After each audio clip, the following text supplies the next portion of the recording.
2월 7일 고등부 영상 예배를 하나님 앞에 올려드리도록 하겠습니다. 다 같이 사도신경으로 신앙 고백하겠습니다.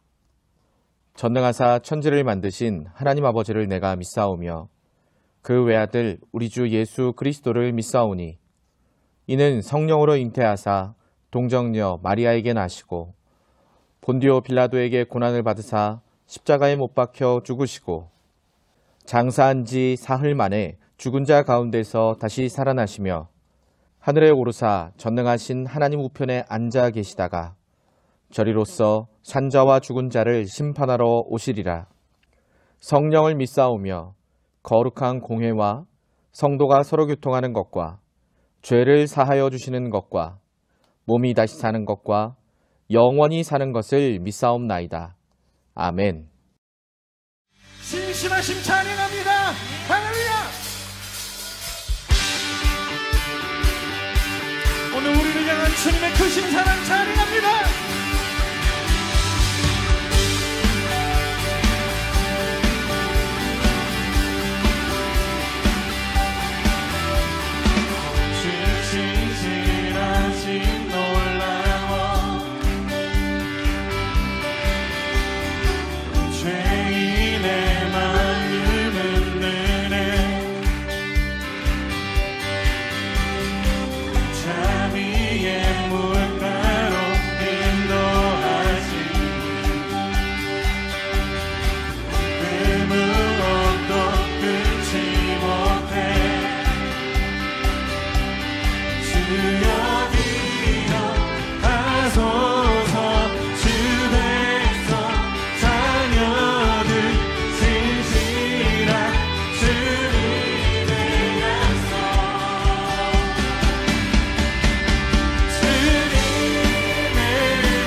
사랑 놀라워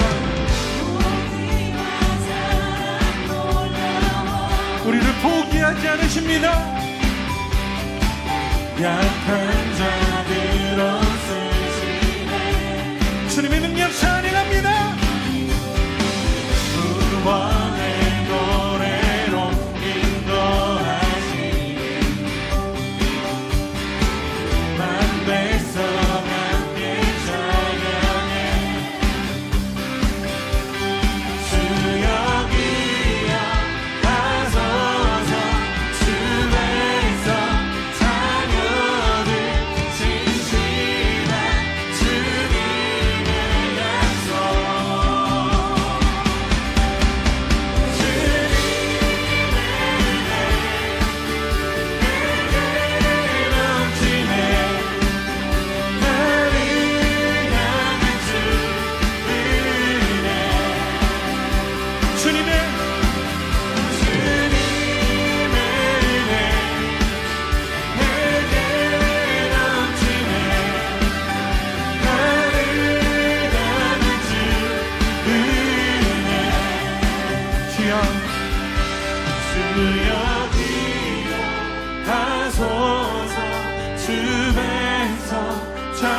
주 약속 기억하시옵소서.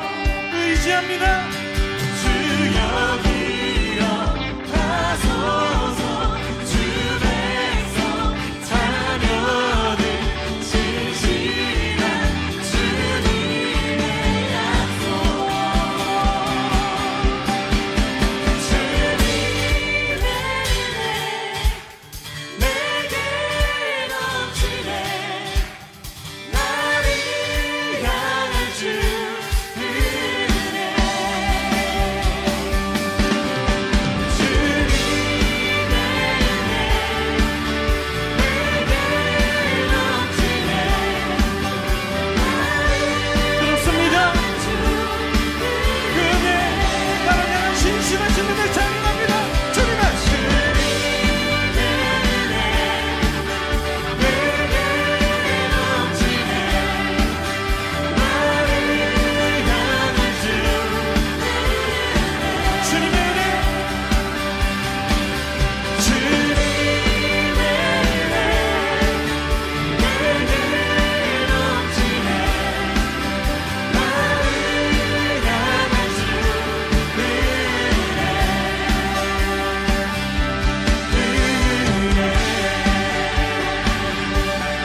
만드시네. 구원의 노래로 인도하시니 만 백성 함께 찬양해.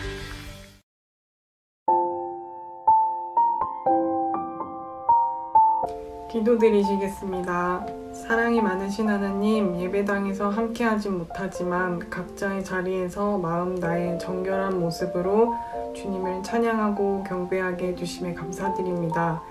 한 주를 돌아보았을 때 주님이 원하시는 삶보다는 나의 만족과 욕심에 취해 주님의 음성에 귀 기울이지 못하였음을 고백합니다. 용서하여 주세요. 오늘 예배를 통해 무너진 우선순위를 바로 세워주시고 주위에 함께하는 사람들에게 선한 영향을 줄 수 있는 하나님의 향기가 나게 해주세요. 말씀 전해주시는 이일동 목사님의 입술을 주관하여 주시옵시고 목사님의 가정에 한없는 평강과 은혜가 넘치게 해주세요. 처해 있는 시대의 상황이 속히 회복되어 고등부 공동체가 하나 되어 함께 예배드리길 소망하며 이 모든 말씀 예수님의 이름으로 기도드립니다. 아멘. 오늘 함께 보실 말씀은 출애굽기 12장 21절에서 28절까지 말씀입니다. 함께 읽도록 하겠습니다. 모세가 이스라엘 모든 장로를 불러서 그들에게 이르되 너희는 나가서 너희의 가족대로 어린 양을 택하여 유월절 양으로 잡고 우슬초 묶음을 가져다가 그릇에 담은 피에 적셔서 그 피를 문 인방과 좌우 설주에 뿌리고 아침까지 한 사람도 자기 집 문 밖에 나가지 말라. 여호와께서 애굽 사람들에게 재앙을 내리려고 지나가실 때에 문 인방과 좌우 문설주의 피를 보시면 여호와께서 그 문을 넘으시고 멸하는 자에게 너희 집에 들어가서 너희를 치지 못하게 하실 것임이니라. 너희는 이 일을 규례로 삼아 너희와 너희 자손이 영원히 지킬 것이니 너희는 여호와께서 허락하신 대로 너희에게 주시는 땅에 이를 때에 이 예식을 지킬 것이라. 이후에 너희의 자녀가 묻기를 이 예식이 무슨 뜻이냐 하거든 너희는 이르기를 이는 여호와의 유월절 제사라. 여호와께서 애굽 사람에게 재앙을 내리실 때에 애굽에 있는 이스라엘 자손의 집을 넘으사 우리의 집을 구원하셨느니라 하라 하매 백성이 머리 숙여 경배하니라.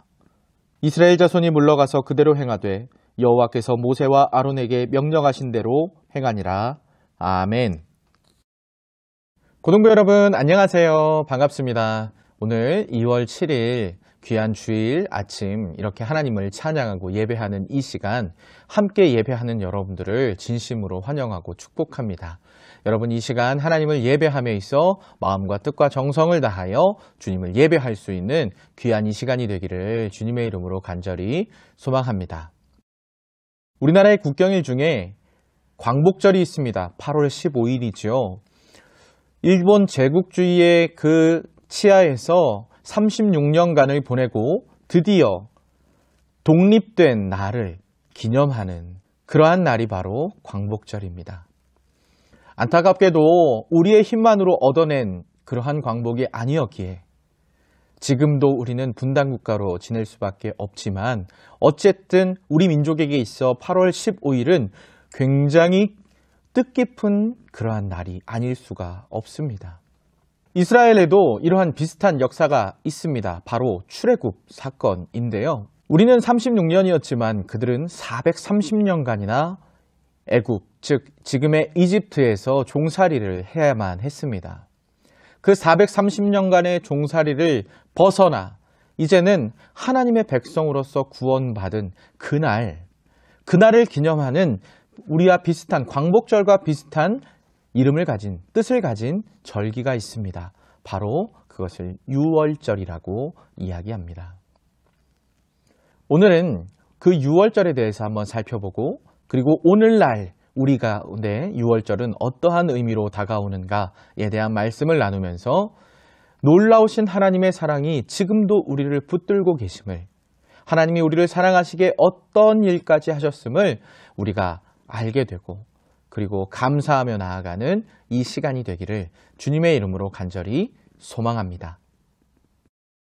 하나님께서는 출애굽의 역사를 이루시기 위해서 굉장한 일을 행하셨습니다. 바로 애굽의 10가지 재앙을 내리시는 거였죠. 첫 번째 재앙부터 9가지 재앙이 지난 이후에 마지막 장자의 재앙이 내릴 때 일이었습니다.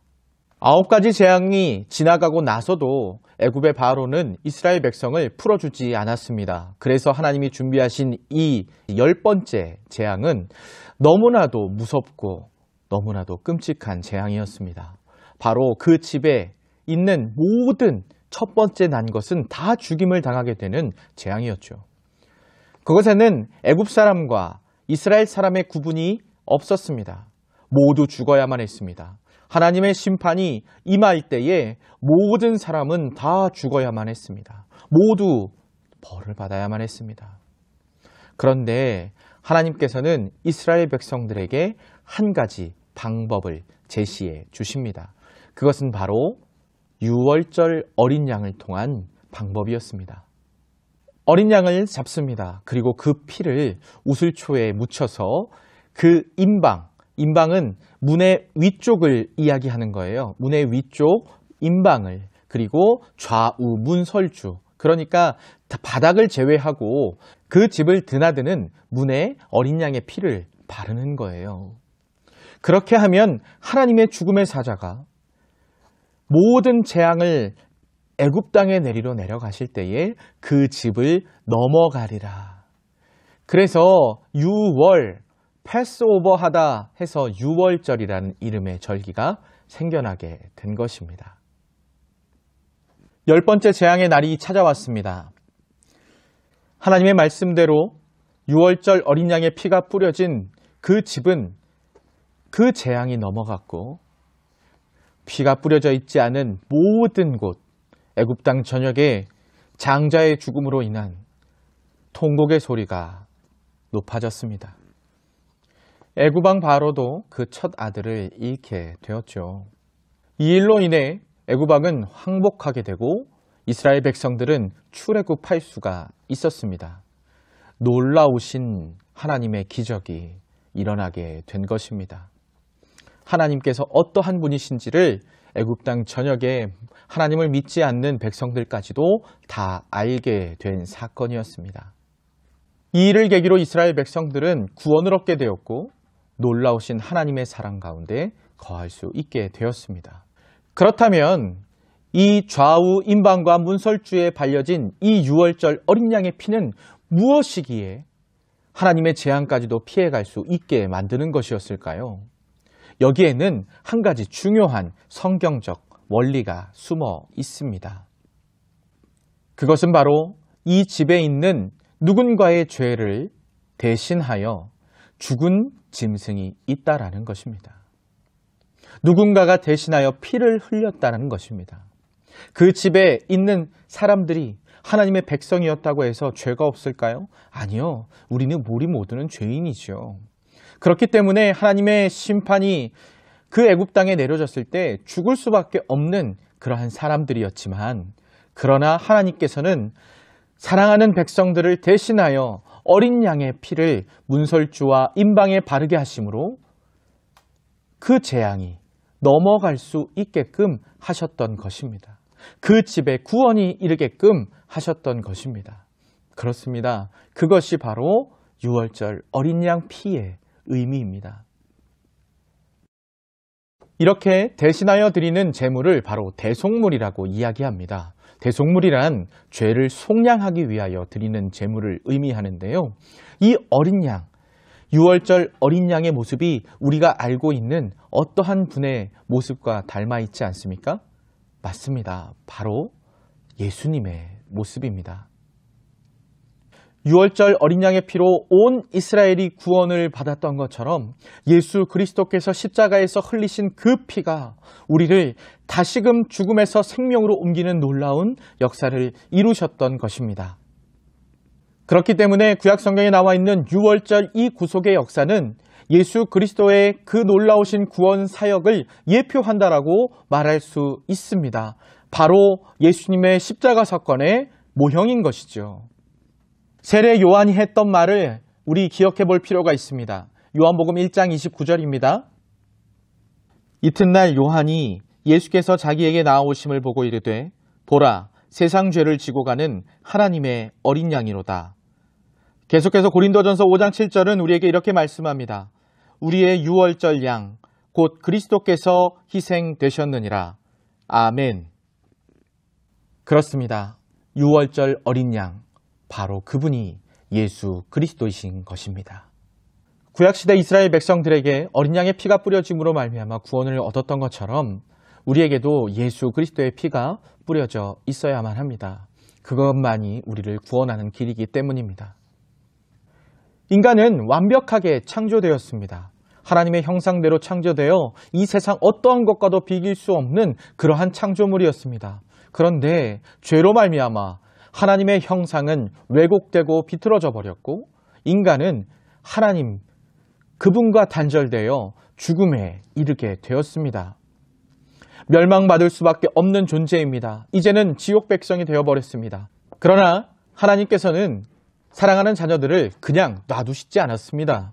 바로 구원 계획을 세우셨던 것이지요. 유월절 어린 양으로 예표되는 예수 그리스도를 말입니다. 여러분, 이러한 예수님에 대한 구원 사역은 앞서 아담과 하와의 상황 속에서도 나타나 있습니다. 아담이 죄를 범하여 너무나 부끄러워 저 풀숲에 숨었을 때에 하나님께서 그들에게, 아담과 하와에게 옷을 지어 입히시잖아요. 짐승의 가죽옷을 지어 입히시는데 그들의 부끄럽고 너무나도 치욕스러운 그 죄악된 모습을 가리기 위해서 누군가 죽어야만 했다라는 사실을 우리는 알게 됩니다. 어떠한 짐승인지는 성경에 나와 있지 않습니다. 그러나 어떠한 짐승이 그 아담과 하와를 대신하여 피를 흘려야만 했습니다. 사람이 지은 죄를 짐승이 대신하려 하니까 이것이 되겠어요? 그래서 전능하신 하나님이신 예수님께서 인간의 몸을 입고 죄 없는 인간의 모습으로 십자가에 달리실 수밖에 없었던 겁니다. 그래서 우리는 그리스도의 피로 구원을 받게 된 것이지요. 이제 말씀을 맺겠습니다. 우리의 삶 속에 예수 그리스도의 보혈의 피가 뿌려져야 합니다. 이것이 진짜로 피를 막 뿌리라는 얘기가 아니라는 거 여러분들은 잘 알고 계시지요. 우리는 구원받은 백성으로서 유월절 어린 양으로 우리를 위하여 죽임을 당하신 예수 그리스도의 보혈의 그 피를 우리 삶 속에 새기고 예수님의 사람으로 하나님의 말씀 가운데 거하는 삶을 살아야 한다는 말입니다. 세상의 가치가 우리의 삶을 온전히 지배하는 것이 아니라 하나님의 가치가 나의 삶을 주장할 수 있도록 항상 거해야 된다는 사실입니다. 예수님께서는 우리를 집을 짓는 자라고 말씀하셨습니다. 어리석은 자는 모래 위에 집을 짓고 지혜로운 자는 말씀의 반석 위에 집을 짓는 사람이라고 이야기해 주셨습니다. 사랑하는 여러분, 여러분은 어디에 집을 짓는 사람이 되시렵니까? 이번 주에 설 연휴를 지내게 되잖아요. 물론 코로나19 때문에 우리가 예전에 지켰던 것처럼 설 연휴를 지낼 수는 없지만 설 연휴를 지내면서 여러분들의 그리스도인으로서의 정체성은 지키며 지낼 수 있는 그러한 명절이 되었으면 좋겠어요. 그리스도인으로서 이번 일주일 잘 승리하며 나아가는 저와 여러분 되기를 주님의 이름으로 간절히 소망합니다. 기도하겠습니다. 하나님 아버지 감사합니다. 하나님의 사랑으로 우리를 붙드셔서 하나님의 귀한 은혜로 살아갈 수 있도록 인도하신 것 너무나도 감사드립니다. 주님, 저희들 부족하고 부족한 가운데 있습니다. 우리를 구원하신 예수님의 사랑을 잊고 살 때가 너무나도 많은데 오늘 말씀을 통해서 유월절 어린 양으로 우리 곁에 오신 예수님을 기억하며 더욱 예수님의 말씀에 하나님의 말씀 가운데 거하기 위하여 애쓰고 수고하는 우리들 인생들 되게 하여 주시옵소서. 설 연휴 이번 주에 시작되는데 어디에 있든지 그리스도인으로서의 정체성을 잃지 말고 더욱 잘 지켜나가는 귀한 우리 친구들 될 수 있도록 도와주시옵소서. 이제는 우리 구주 예수 그리스도의 은혜와 하나님의 사랑과 성령 하나님의 인도하시는 역사가 오늘 함께 예배하며 유월절 어린 양 예수 그리스도를 마음속에 새기고 우리의 삶 가운데 하나님의 말씀의 반석 위에 집을 세우며 살기를 소망하는 귀한 우리 고등부 친구들 머리머리 위에와 우리 선생님들 위에 이제로부터 영원토록 함께 있을지어다. 아멘. 이제 뒤이어서 준 앤 제리 공과 프로그램을 진행할 시간이죠. 공과 시간을 통해서 더욱더 오늘 받은 말씀을 마음속에 새기는 이 시간이 되었으면 좋겠습니다. 감사합니다.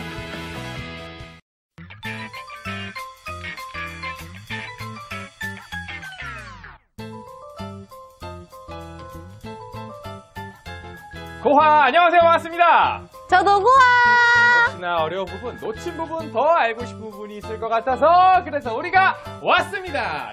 준과 제리가 함께 말씀을 나누는 시간 준! 앤 제리! 시작합니다.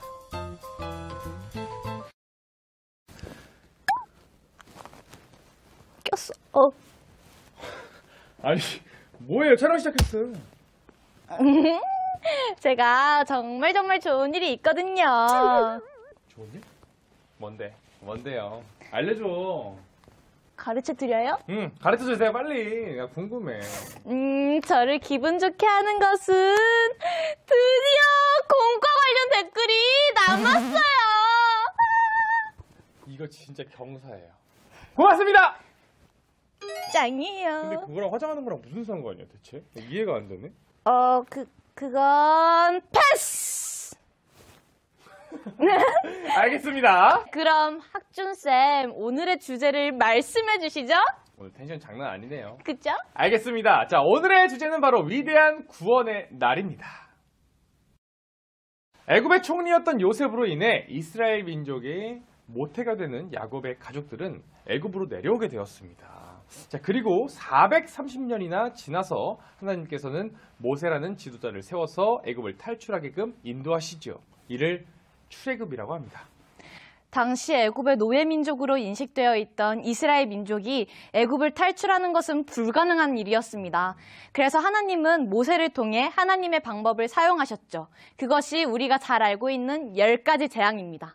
맞아요. 자, 피, 개, 이, 파, 돌, 종, 우, 매, 흑의 9가지 재앙이 있는 후에 마지막 10번째 재앙이 애굽에 내리기 전이었습니다. 그런데 문제는 이 10번째 재앙이 내리게 되면 이스라엘 민족 또한 이 재앙을 피할 길이 없었다는 거죠. 어떡해요? 무섭지. 자, 그렇기 때문에 하나님은 이스라엘 민족에게 모세를 통해 10번째 재앙을 피할 수 있는 방법을 알려주셨습니다. 자, 출애굽기 12장 21절부터 23절에 그 답이 나와 있는데요. 읽어볼까요? 모세가 이스라엘 모든 장로를 불러서 그들에게 이르되 너희는 나가서 너희의 가족대로 어린 양을 택하여 유월절 양으로 잡고 우슬초 묶음을 가져다가 그릇에 담은 피에 적셔서 그 피를 문 임방과 좌우 설주에 뿌리고 아침까지 한 사람도 자기 집 문 밖으로 나가지 말라. 여호와께서 애굽 사람들에게 재앙을 내리려고 지나가실 때 문 임방과 좌우 문 설주의 피를 보시면 여호와께서 그 문을 넘으시고 멸하는 자에게 너희 집에 들어가서 너희를 치지 못하게 하실 것임이니라. 아멘. 바로 어린 양을 잡아 그 피를 그 집의 대문의 임방과 좌우 문 설주에 바르면 재앙이 그 집을 넘어간다라는 것이었습니다. 그래서 이때 어린 양의 피를 보시고 이스라엘의 집을 넘어가신 하나님의 역사를 기념하여 지키는 절기를 유월절이라고 부르죠. 제리쌤, 잘 알고 있네요. 맞습니다. 자, 그런데 이 유월절은 단순히 이스라엘 민족의 10가지 재앙을 피했다라는 의미에서 끝나는 개념이 아닙니다. 자, 특별히 이 유월절 때 희생되었던 어린 양, 이 어린 양은 누구를 의미하는 것일까요? 질문 받습니다. 누구를 의미하는 것일까요? 자, 고린도전서 5장 7절을 제가 한번 읽어볼게요. 너희는 누룩 없는 자인데 새 덩어리가 되기 위하여 묵은 누룩을 내버리라. 우리의 유월절 양 곧 그리스도께서 희생되셨느니라. 아멘. 자, 유월절 어린 양이야말로 우리를 죽음에서 구원하시기 위하여 피를 흘리신 예수님을 예표하고 있는 거죠. 출애굽기 12장 29절입니다. 밤중에 여호와께서 애굽 땅에서 모든 처음 난 것, 곧 왕위에 앉은 바로의 장자로부터 옥에 갇힌 사람의 장자까지와 가축의 처음 난 것을 다 치심에 아멘. 유월절 어린 양의 피가 발려있지 않은 집은 하나님의 재앙이 임하여 모든 장자가 죽고 말았습니다. 만약 유월절 어린 양이신 예수님이 나를 위하여 십자가의 죽음을 맞이하시지 않았다면 어떻게 되었을까요? 우리도 죄 가운데에서 죽어 지옥 갈 인생이 되어버리고 말았을 거예요. 맞습니다. 그렇기 때문에 구약 성경이 너무나도 중요하다는 사실을 우리는 기억해야 됩니다. 자, 구약 성경은 우리에게 이렇듯 예수님이 어떠한 분이신지를 잘 알게 해주시거든요. 이러한 성경의 말씀을 통해서 예수님을 더 잘 알게 해달라고 기도하는 우리가 되어야 합니다. 자, 오늘은 여기까지. 자, 예수님의 보혈이 나에게는 어떠한 의미로 다가오는지 댓글로 남겨주세요. 댓글을 남겨주는 친구는 사랑입니다. 자, 3장을 선정해서 소정의 상품을 드리니까 많이 남겨주세요. 여러분과 신앙의 길을 함께 걸어가는 우리가 되고 싶습니다. 자, 어떠한 상황 속에서도 예수님 안에서, 말씀 안에서 승리하시기를 바라면서요. 지금까지 준! 엔젤이였습니다. 안녕. 안녕. 댓글 써줘. 써줄 거지? 맞아.